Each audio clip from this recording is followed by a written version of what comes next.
అందరికీ నమస్కారం. నా పేరు శంకరమంచి శివ. ఈ వీడియోలో నాసా వారి ప్రకారం అంటే మనం దృక్ అనే పదాన్ని ఏదైతే వాడుతున్నామో దానికి ఆద్యులు, నాసా వారి గణితం. ఇక్కడ నాసా వారి ప్రకారము ప్రస్తుతం గురుగ్రహము ఏ రాశిలో సంచరిస్తోంది అన్న విషయాన్ని ఇప్పుడు మనం పరిశీలన చేద్దాం. ఇప్పుడు మనం InTheSky.orgలో ఉన్నాం. లొకేషన్ వచ్చేసి హైదరాబాద్కి సెట్ అయింది. ముందుగా అసలు ఈ క్యాలిక్యులేషన్కి సోర్స్ ఏంటనేది చూసినట్లయితే the circumstances of this event were computed using the DE 440 planetary ephemeris published by JPL. అంటే ఇది పూర్తిగా DE 440 అనే డైనమిక్ ఎఫెమెరిస్ ఫైల్స్ నుంచి ఈ ప్లానెటరీ ఎఫెమెరిస్ని తీసుకోవడం జరిగింది.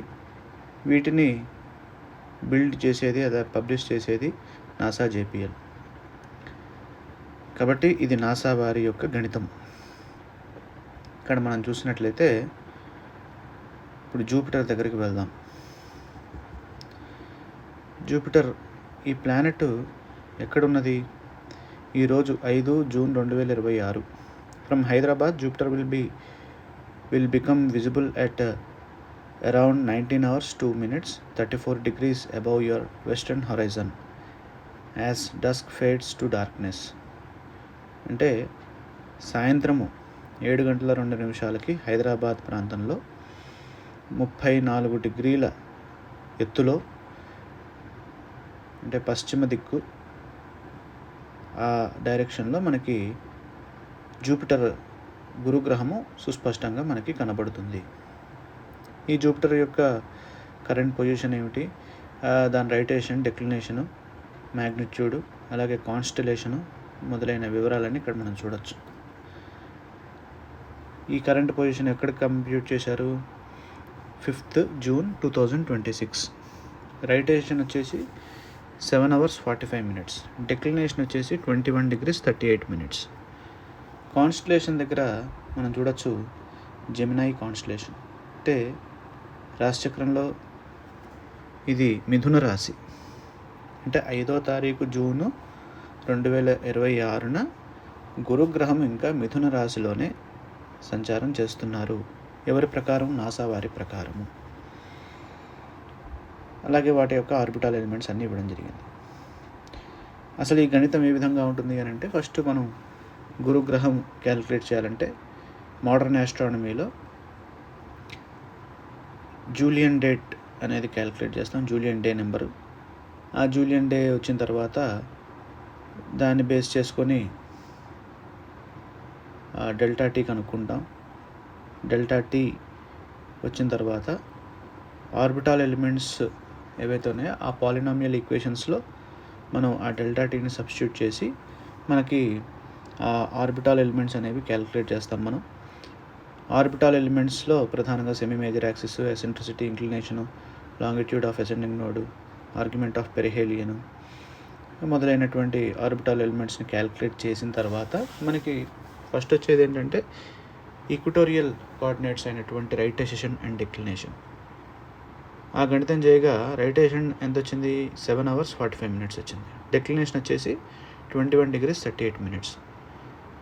దీన్ని ఎక్లిప్టిక్ కోఆర్డినేట్స్లో కన్వర్ట్ చేసుకోవాలి. అంటే మన జాతకాలకి లాంగిట్యూడ్స్ని ఎక్కువగా వాడతాం కాబట్టి ఎక్లిప్టిక్ లాంగిట్యూడ్స్లో కన్వర్ట్ చేసుకున్నాక మనకి ఆ గ్రహము ఏ లాంగిట్యూడ్ మీద ఉన్నది అనేది వస్తుంది. అది ట్రాపికల్ లాంగిట్యూడ్గా ఉంటుంది. దానికి అయినాంశ కనుక కరెక్షన్ ఇచ్చినట్లయితే మనకి సైడేరియల్ లాంగిట్యూడ్ వస్తుంది. ఇది మనం క్యాలిక్యులేట్ చేసేటటువంటి ప్రాసెస్. ఈ ప్రాసెస్లో మనము ఏం తీసుకుంటున్నాము? దృక్కు గణితము అనే పదాన్ని వాడుతూ నాసా వారి యొక్క ఎఫెమెరీస్ని తీసుకోవడం జరుగుతుంది. కానీ దృక్ అంటే ఏమిటి? కంటికి కనిపించేది. మనం ఏదైతే చేస్తున్నామో అది డైరెక్ట్గా అంతరిక్షంలో లేదా ఆకాశంలో మనం చూడవచ్చు అని అక్కడ ఉద్దేశం. ఇక్కడ చూసినప్పుడు జూపిటర్ ఎక్కడున్నాడు? జెమినీ కాన్స్టలేషన్లో ఉన్నారు. కానీ మనకి ఆల్రెడీ యమునా నది పుష్కరాలు ప్రారంభమైపోయినాయి 2వ తారీఖు జూన్ 2026. మరి నాసా వారి ప్రకారం గురువు కర్కాటక రాశిలోకి ఎప్పుడు వెళ్తారు అన్న విషయాన్ని పరిశీలిస్తే ఒక 15 రోజులు ముందుకు వెళ్దాం. అంటే 20వ తారీఖు కనుక చూస్తే ఇక్కడ రైట్ డెసిషన్ వచ్చేసి 7 hours 58 minutes ఉంది. ఇంకా జెమినీ కాన్స్టలేషన్లోనే ఉన్నారు ఆయన. అంటే 28th June 2026 కూడా మనకి జూపిటర్ ఎక్కడున్నారు? ఆయన ఇంకా మిథున రాశిలోనే ఉన్నారు. ఎవరి ప్రకారం? నాసా వారి ప్రకారం. ఇక 22వ తారీఖు చూద్దాం.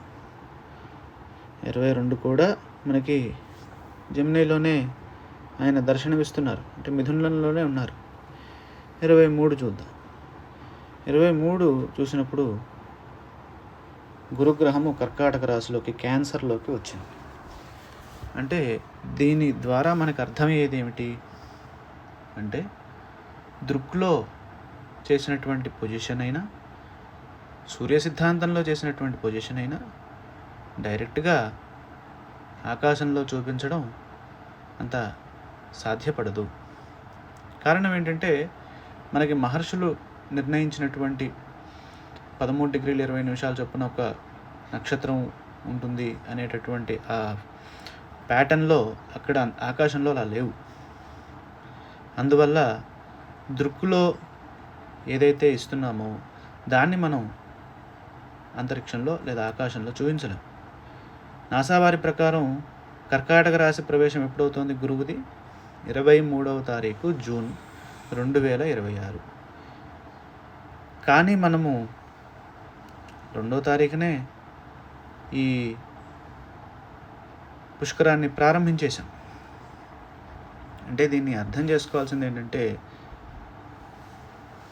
భారతీయ సాంప్రదాయంలో తీసుకోవాల్సినటువంటి అంశాలని తీసుకుంటూ, సూర్య సిద్ధాంతంలో చెప్పినటువంటి అంశాలని తీసుకుంటూ మనం పంచాంగాన్ని వెయ్యాలి. కేవలం బ్లైండ్గా నాసా వారు ఇస్తున్నారు, నాసా వారి యొక్క గణితము ప్రకారము ఈ విధంగా ఉన్నది కాబట్టి ఇలాగే చేస్తాము, అసలు ఆ మ్యాథమెటికల్ మోడల్స్ ఏవి తెలియకుండా మాట్లాడడం అనేది హాస్యాస్పదంగా ఉంటుంది. మరి ఇప్పుడు కర్కాటక రాశి ప్రవేశం కూడా మార్చాలి కదా. అంటే కేవలం గణితం వరకే సూర్య సిద్ధాంతంలో ఇచ్చినటువంటి అంశాన్ని కాదని, అంటే ఇప్పుడు పంచాంగాన్ని తీసుకున్నట్లయితే పంచాంగాన్ని బ్రహ్మాయి ప్రమాణానికి వాడతాం. బ్రహ్మాయి ప్రమాణం లెక్కించడానికి తిథివార నక్షత్ర యోగకరణాలు అవి ఏవీ దృగ్గోచరం కావు. వారమా మన కంటికి కనబడదు. అలాగే తిథి కూడా డైరెక్ట్గా మూన్ మీద ఉన్నటువంటి షాడోని బేస్ చేసుకొని ఫలానా ఈ తిథి ఈ టైంకి ఎండ్ అవుతుందని మనం చెప్పలేము. అదేవిధంగా నక్షత్రం కూడా ఇందాక అనుకున్నట్టుగా 13 degrees 20 నిమిషాల డిస్టెన్స్లో ఏవి లేవు కాబట్టి నక్షత్రం కూడా మనకి చూడడం సాధ్యపడదు. కేవలం చిత్తా నక్షత్రం మాత్రమే మనకి ఆకాశంలో దర్శనమిస్తుంది. అంటే చంద్రుడు ఎప్పుడైతే చిత్తబద్దు ఉంటాడో అప్పుడే మనకి కనిపిస్తుంది. అదేవిధంగా యోగము, కరణము ఇవి రెండు మ్యాథమెటికల్ పార్ట్స్. వాటిని డైరెక్ట్గా నిరూపించలేము అంతరిక్షంలో. మరి ఇంకా కంటికి కనబడేది ఏమిటి అని అంటే, కేవలం గ్రహణం మాత్రమే కంటికి కనిపిస్తుంది. గ్రహణము అది కూడా సంపూర్ణ గ్రహణాలు ఏవైతే ఉంటాయో అవే ఆ ఎగ్జాక్ట్ టైంకి మ్యాచ్ అవుతాయి. మనము దాన్ని దృష్టిలో పెట్టుకోవాలి. ఇక భారతీయులు చెప్పినటువంటి రాశిచక్రాన్ని తీసుకొని పాశ్చాత్యులు ఇచ్చినటువంటి గణితాన్ని బేస్ చేసుకొని చేసేటటువంటి ఆ పంచాంగము అది రెండు మిక్స్డ్ పంచాంగంగానే ఉంటుంది. అది కూడా మారితే మొత్తం నాసాలోకి మారిపోవాలి. లేదా మనం ఏది ఎక్కడ వాడాలో విజ్ఞతతోటి తెలుసుకుంటూ వాడాలి. ఇక్కడ చూసుకున్నట్లయితే నాసా వారి ప్రకారము కర్కాటక రాశిలో ఉంది. ఎప్పుడు 2026 జూన్ 23వ తారీఖున. మరి అందరూ ఈ 2వ తారీఖు ఎందుకు రాశారు? సాఫ్ట్వేర్స్ ఇస్తున్నాయి కాబట్టి రాశారు. దాని వెనక లాజిక్ ఏం లేదు.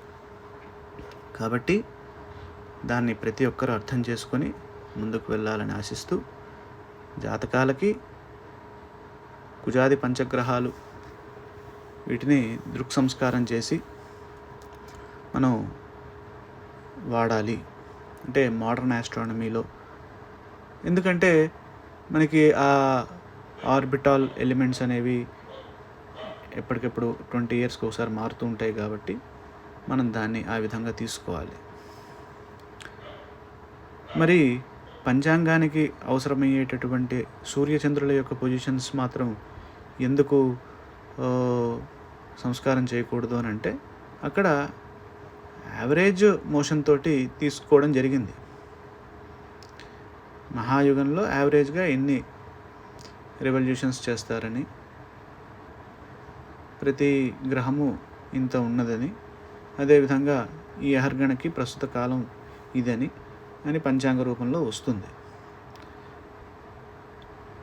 అంటే మనము బ్రహ్మాయి ప్రమాణాన్ని లెక్కించే క్రమంలో ఆ తిథివార నక్షత్ర యోగకరణాలు, అంటే ఇక్కడ మనం అర్థం చేసుకోవాల్సింది ఏంటి? అహర్గణ క్యాలిక్యులేట్ చేసేటప్పుడు గత మాసాలు, గత తిథులు ఇవి వాడతాం. కాబట్టి ఆ గత మాసాన్ని మనం లెక్కించే క్రమంలో, గత తిథిని లెక్కించే క్రమంలో అక్కడ సూర్య సిద్ధాంతంలో వచ్చినటువంటి తిథినే పెట్టాలి. కానీ అక్కడ దృక్కులో వచ్చినటువంటి తిథిని మనం తీసుకున్నట్లయితే అహర్గణ తప్పవుతుంది. ఆ తప్పైనటువంటి అహర్గణ ద్వారా చేసినటువంటి ప్లానెటరీ పొజిషన్ కూడా మనకి తప్పుతుంది. అప్పుడు పంచాంగం అంతా ఇబ్బంది అవుతుంది. బ్రహ్మాయి ప్రమాణానికి అంత కరెక్ట్గా ఉండదు. అంచేత సూర్య సిద్ధాంతం ద్వారా వచ్చినటువంటి ఆ పంచాంగము, అలాగే సంస్కారం చేసినటువంటి కుజాది పంచగ్రహాలు తీసుకొని మనం పంచాంగ గణితాన్ని కనుక చేసినట్లయితే అప్పుడు అది సంపూర్ణ పంచాంగంగా ఉంటుంది. లేదు సూర్య సిద్ధాంతం తప్పు, ఆ పంచాంగమే తప్పు అని వాదించేవారు మరి ఆలోచించాల్సిన విషయం ఏమిటంటే, కేవలం గణితం వరకే నాసా వారు పనికొస్తారా, లేదా ఈ అప్డేట్ అయినటువంటి కాన్స్టలేషన్స్ కూడా తీసుకోవాలా? ఇప్పుడు క్యాన్సర్లోకి ప్రవేశం 23వ తారీఖు వచ్చింది కాబట్టి ఆ అప్డేట్ అయిన రాశిచక్రాన్ని కూడా కన్సిడర్ చేయాల్సి వస్తుంది అని వారు గ్రహించి దాన్ని కూడా మార్చుకుంటే మేలు. మారితే పూర్తిగా నాసా వారి దాంట్లోకి మారిపోండి. దాని ద్వారా మన భారతీయ పంచాంగాన్ని వేయండి. సగం అది సగం ఇది, అంటే సూర్య సిద్ధాంతంలో చెప్పినటువంటి ఆ రాశి ప్రమాణము, రాశి చక్రాల యొక్క స్థితిని తీసుకొని గణితం చేయడం ద్వారాగా అప్పుడు సగం ఇది సగం గణితం అది అవుతుంది. అలా కాకుండా పూర్తిగా ఒకదాని మీదనే గణితం చేసినట్లయితే మంచి ఫలితాలు ఉంటాయి. కన్ఫ్యూజన్ ఎవరికీ ఉండదు. ఓకే, వీళ్ళు అది ఫాలో అవుతున్నారని అందరికీ తెలుస్తుంది. దీన్ని దృష్టిలో పెట్టుకొని మంచి ఆలోచన చేస్తారని భావిస్తూ స్వస్తి.